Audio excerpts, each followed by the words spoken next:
victory thought for today is listen, God speaks. The prophet Samuel from the Old Testament, when he was a boy, ministered to the Lord under the priest Eli.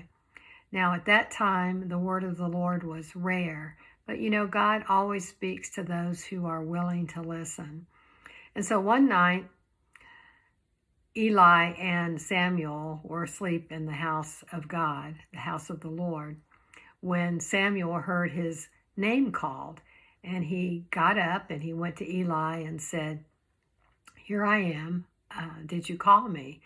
But Eli said, "No, I didn't call you. Go back to sleep." Well, this happened the second time. And again, Eli said, "No, it wasn't me."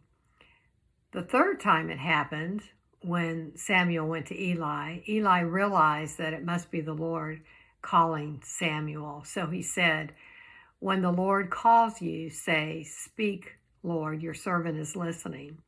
So Samuel went back and laid down, and sure enough, God called him, "Samuel, Samuel." And this time, Samuel said, "Speak, Lord, your servant is listening."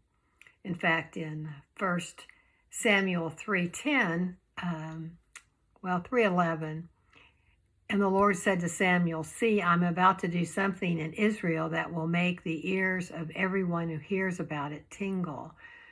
And so God did speak to Samuel because he was willing to listen. And how many times God is calling out to us and we're just not listening?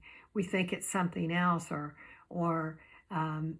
we do something else instead of sitting still and listening.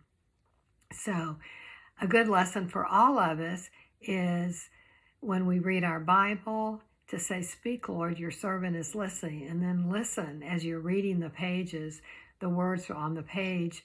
Listen for what God is speaking to you. And even when you're in prayer and you may not be reading the Bible specifically, ask God to speak to you. And he can speak through many different ways. Circumstances, of course, he speaks through his Holy Spirit. And of course, Jesus is real and alive to us. Jesus speaks to us as well as God the Father. And so be open to the whole Trinity and hearing from God. But first of all, we need to listen. Listen and expect God to answer.